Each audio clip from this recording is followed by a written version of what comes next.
In the very heart of the Vatican stands a monument older than Christianity itself. A massive block of stone, nearly 26 meters tall, set right in the middle of St. Peter's Square. It was brought to Rome almost 2,000 years ago by order of Emperor Caligula.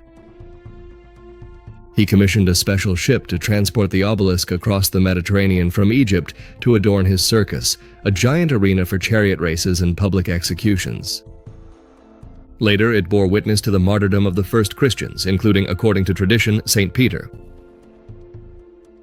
Supposedly, he was crucified right in front of that stone. But when Rome itself fell, the obelisk remained. Let's fast forward to the end of the 16th century, when Pope Sixtus V ordered this stone to be moved to the center of St. Peter's Square. Pretty cool, right? And the thing is, the so-called Vatican obelisk was originally erected in honor of Ra, the Egyptian sun god. Once a pagan pillar to the sun, it now supports the cross. If that's what's on display in the Holy City, then what is the Vatican hiding behind closed doors? In this video, we'll dive into the holiest relics of Christianity, those that are exhibited in the Vatican itself and other shrines, and those that are hidden from our eyes. How many nails were needed to fasten Jesus to the cross? Did a mark really remain on that piece of cloth? Whose bodies are actually buried beneath the Vatican? And are all these holy relics genuine according to modern science? Have you ever wondered what those 4 letters on the crosses mean? In fact, it's a Latin abbreviation that translates as Jesus of Nazareth, King of the Jews.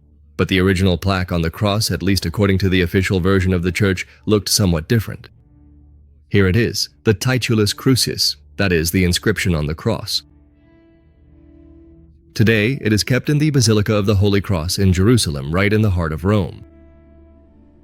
According to legend, in the 4th century, Empress Helena, the mother of Emperor Constantine, went on pilgrimage to the Holy Land and is said to have discovered many relics of the crucifixion, including this one.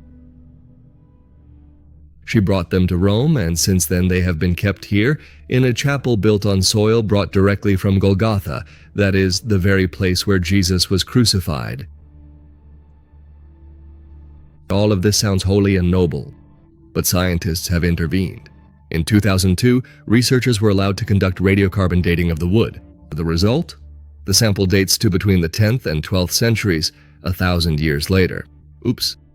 It seems like one of those medieval inventions meant to strengthen faith or attract pilgrims. But what really remains interesting is the exact wording on the plaque. Some letters are missing, some are distorted and inverted in a very particular way, which matches the mistakes found in ancient Hebrew inscriptions. This very much means it's highly unlikely that they were carved by medieval monks who only knew Latin and also Greek at all in the ancient world. They wouldn't have made such specific mistakes. This led researchers to an unexpected conclusion. The wood is indeed medieval, and the inscription itself is likely authentic, just recopied from the original tablet in order to preserve it. And honestly, that gives you goosebumps. There is still no irrefutable evidence that the crucifixion of Jesus happened exactly as described in the Bible. But this is a strong reason to believe. And remember, Empress Helena didn't stop at just the inscription. According to legend, she went further and discovered an even more astonishing artifact, the true cross. Yes, that very one. And supposedly it remained intact even 4 centuries after the event. It was allegedly recognized by the miraculous healing of a terminally ill woman, but the Empress did not want to keep the true cross just for herself, as if it were some kind of home remedy. She generously ordered the relic to be divided into several pieces and sent to true believers. Some parts remained in Rome, while others traveled across Europe. Today, fragments of the true cross can be found in cathedrals from Paris to Prague. Relics said to be soaked with the blood of Christ are displayed in glass cases, kept in golden chapels, and kissed by pilgrims for centuries. But there is one problem. Back in the 19th century, researchers tried to count all these fragments and realized that there would be more than enough wood to crucify heretics from Rome to Babylon. Even earlier, the French philosopher Voltaire joked that there were enough fragments to rebuild Noah's Ark. And indeed, he wasn't far from the truth. There are so many fragments of the true cross that you could build a small chapel entirely out of this holy wood. And yet, each one of them is considered to be the original. The Church explains that many of them are symbolic, devotional, Not all of them have to be genuine. And here are the holy nails. Yes, that's what they're actually called. And there aren't just 3 of them, but dozens. All of them claim to be authentic. Some people embedded them in crowns, reliquaries, and even turned them into weapons. In medieval Europe, it was hard to imagine anything more symbolic for a holy war than striking down your enemies with a nail from Golgotha itself. There are 2 possibilities left. Either a substantial majority of the purported relics are in fact fakes, having been mass-produced and widely distributed on a very shady and unregulated market. Or alternatively, the historical figure of Jesus did not actually die on a simple wooden beam, but rather on a much more elaborate and imposing 3-story structure. But even then, he probably wore a crown of thorns. According to the Gospels, Roman soldiers wove it from branches in mockery and placed it on Jesus' head before the crucifixion. A symbol of humiliation transformed into something sacred, and now it is kept in a climate-controlled display case wrapped in golden threads in one of the most famous churches in the world, Notre Dame de Paris. But how did it end up in France? In the 13th century, the Byzantine Emperor Baldwin II found himself surrounded by enemies and severely lacking funds, so he began pawning relics from Constantinople to raise money. The Crown of Thorns was the main prize. King Louis IX of France bought it, along with other crucifixion relics, for a colossal sum. He built Sainte-Chapelle in Paris for them, like a divine display case. But here's the catch. This precious crown has no thorns. What remains is simply a woven circle of reed stems. The woven ring is 21 centimeters wide. The thorns, which once caused pain, have long been lost. Many of them were removed over the centuries and distributed separately as relics. Several are in the Vatican and in various European churches as well. And to cast further doubt, there is no documentary evidence of the Crown of Thorns before Constantinople, no material from Jerusalem, no archaeological connection. The object itself does not correspond to typical Roman instruments of torture. It is elegant, symmetrical, almost ceremonial. But if this really is the crown that was on Jesus' head, then it is, well, the most powerful relic of the crucifixion. More valuable than the cross and the nails. It was on his head, embedded in his skin, soaked with blood. The crown may have pierced his skin, but it was the spear that finished it all. According to the Gospel of John, when Jesus was almost dead on the cross, a Roman soldier thrust a spear into his side to make sure. Blood and water poured out from the wound. According to later tradition, the soldier's name was Longinus. And what about his weapon? It became a legend of its own. The spear of Longinus. The Roman weapon that humiliated the Son of God is now kept in the museums of the Vatican. Its appearance is unimpressive, just a rusty iron tip, a fragment set in a precious gold and glass casing. But this is far from the only contender. Another one is kept in the Hofburg Palace in Vienna. The Habsburgs used it as a symbol of divine authority. Another is in Krakow, one more in Armenia, and several others across Europe, all claiming to be the original. There are 2 options here. Either the Romans stabbed Jesus with a fork, or someone has the wrong relic. None of the contenders has an indisputable historical evidence base. Most are mentioned in documents only centuries after the crucifixion. Radiocarbon dating techniques, detailed metallurgical analysis, and extensive historical records, none of these methods can definitively link this particular object to Jerusalem of that specific era. But kings and emperors, it seems, were not concerned with proof. For them, it was a profound and powerful symbol of their immense power, undeniable proof of their inherent and divine right to truly rule. Some ancient legends believed that whoever possessed this legendary spear would never, ever lose in any battle or conflict. Hitler himself supposedly sought the Vienna specimen for the same reason, although the deeper you dig, the more this story sinks into myth. But whether genuine or fake, or rather the spears of Longinus, stand at a strange crossroads of theology, history, politics, and war. We may never know which one is real.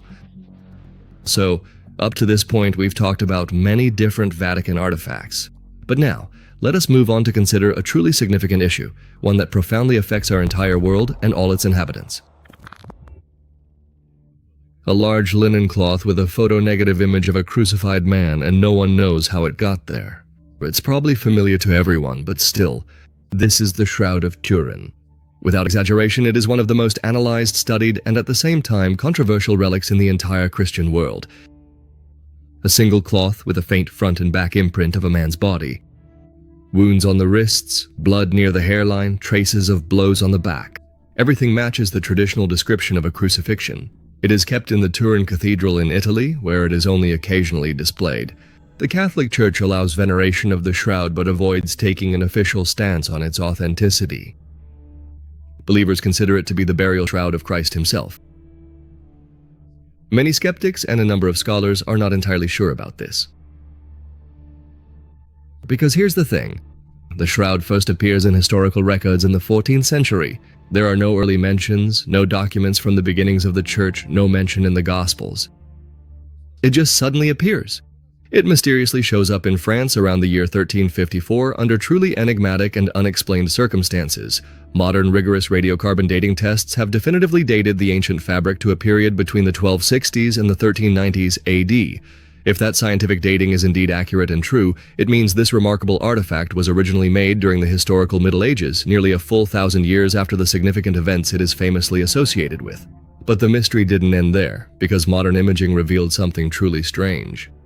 The image isn't painted. There are traces of some pigments, but no brush strokes, no layer of paint, just a faint discoloration on the outer fibers of the fabric. And this is where things get really interesting. When it's photographed, the image appears as a photographic negative. In other words, everything is reversed. So either whoever created this knew the principles of photography long before it was invented, or were dealing with something entirely different. Scientists have tried everything: chemical analysis, 3D cartography. They even attempted to recreate the image using heat, light, and radiation. No one has been able to reproduce it, and believers point to this gap in explanations as proof of its authenticity. Not just a relic, but the only physical imprint of Christ's face. The moment of death imprinted on linen. Or it's a brilliant fake, created by someone with skills, knowledge, and a sense of mystery. Or a global hoax. Or the strangest Polaroid. The Shroud of Turin may be the most famous cloth in the history of Christianity, but it is not the only one. In the little-known Cathedral of San Salvador in Oviedo in northern Spain, there is another relic, much less famous but perhaps even stranger. A simple linen cloth stained with blood, folded for centuries and hidden from sight. It is called the Sudarium of Oviedo, the sweat cloth, and it may correspond to the shroud. According to legend, the Sudarium was used to cover Jesus' face after his death, before burial. It is not meant to bear an image, only blood and sweat, and that is exactly what is on it. There is no imprint, no face, only deep reddish-brown stains soaking into the fibers. But the trail goes further. Some documents indicate that it was taken out of Jerusalem during the Persian invasion in the 7th century. Later it made its way through North Africa to Spain. Radiocarbon analysis dates it to at least the 6th century. It turns out it is several centuries older than the Shroud of Turin. But this is where things get most interesting. Some experts note that the blood belongs to the AB group, the same as on the shroud. This is a very rare blood type. Only 1% of modern donors have it. The patterns of the stains also correspond to wounds characteristic of crucifixion, wounds on the scalp, cheeks, and nose. And when researchers compared the geometry of the face, the proportions marked by the stains on the Sudarium, and the image on the shroud, they matched. There is also the pollen. Both relics contain traces of plants that grow only in the vicinity of Jerusalem, and not just any plants, but those that bloom in the spring. The season of the crucifixion. Skeptics say, these are all circumstantial pieces of evidence. Interesting, but not conclusive. No one has proven that both cloths ever touch the same body, and yet the chances of them coincidentally matching are minuscule. So, there remains a hypothesis that is hard to ignore. It seems that an extraordinary person in every sense was indeed crucified in ancient Rome, and this sparked a legend for the ages. But what can be said for certain is that the Vatican stands on human remains. It is literally built on the body of St. Peter, or at least on someone's bones. According to legend, the Apostle Peter was crucified in Rome around the year 64 AD, upside down during Nero's persecutions. And remember, this happened right in front of that eerie Egyptian obelisk. Eventually, Peter was humbly buried on Vatican Hill, and over the centuries, churches were built over him layer by layer, until the current St. Peter's Basilica was erected in the 16th century. In the 1940s, archaeologists discovered a necropolis, a city of the dead, beneath the basilica's altar. Tombs, inscriptions, mosaics. And finally, a wall with a niche covered in ancient Greek graffiti, something like "Peter is here." Inside, a box with bones. In 1968, Pope Paul VI declared them to be the probable relics of St. Peter. Researchers determined that the bones belonged to a man about 60 years old, roughly Peter's age. The 1st century, the timing matches. The burial is in a prominent place, the location is also correct. But here's the thing, no name, no plaque, just graffiti on the wall. In 2019, Pope Francis gave fragments of those bones to the Patriarchate of Constantinople as a symbol of unity between East and West. But this caused surprise. Would you entrust pieces of your church's foundation if you weren't sure of their authenticity? Skeptics say that all of this is circumstantial evidence. Many early Christians were buried there. Without DNA, it's impossible to determine the identity for certain. Maybe it's just a believer's guess, but on the other hand, if those bones really are Peter's, the man whom Jesus called the rock on which he would build his church, then these are not just relics, they are the cornerstone of apostolic succession. The connection between Jesus, his disciples, and every priest in every parish since then. So is it really him? We may never know. But even if this isn't Peter's tomb, whoever it belongs to, this underground chamber could be considered one of the best apartments in Rome. But the early Christians aren't the only residents here. There are also mummies here. Yes, real Egyptian mummies. Most of them are kept in the Gregorian Egyptian Museum, a place few people know about. It's a quiet corner in a labyrinth of priceless art where something much older than Christianity is preserved. The embalmed bodies of ancient Egyptians. But how did they end up here? In the 18th and 19th centuries, Europe was swept by Egyptomania. Napoleon entered Cairo. The Rosetta Stone was deciphered. Archaeologists, collectors, and monarchs competed for the legacy of the past, and the Vatican joined the trend. The popes of the Enlightenment era were not just theologians, they were building an empire of knowledge. And in this spirit, they began collecting antiques, statues, scrolls, fragments of tombs, and preserved human remains. There is no Christian history here, no connection to the gospel. These mummies are not relics of saints or apostles, but that is precisely what makes them so eloquent. Because even though these ancient and valuable texts belong to another religion, a completely different worldview, the powerful and influential church still decidedly chose to preserve them, meticulously catalog them, and reverently enshrine them, perhaps out of a profound scientific and academic interest, or perhaps to clearly show the entire world that all conceivable paths to the afterlife, even those considered pagan or non-Christian, now ultimately lead through the holy city of Rome. Imagine you die as an ancient Egyptian and end up in the Christian heaven or even hell. What a terrifying religious mix. In this way, these mummies reflect something profound in the DNA of the Vatican, an obsession with death, preservation, and what comes after. From the bones of saints to blood-stained cloths, from the Crown of Thorns to glass display cases. This is a church that holds the past very close. You could see it as cultural stewardship or historical appropriation. Or maybe it's simply an institution that doesn't like to let go. Because, Jesus once said, "Let the dead bury their own dead." But the Vatican, it seems, decided, why not put them on display? In fact, the church was so skilled at this that, at one point in medieval Europe, there were so many relics of Jesus that you could have built a second Messiah. At least a dozen churches claimed to possess his part, the Holy Foreskin.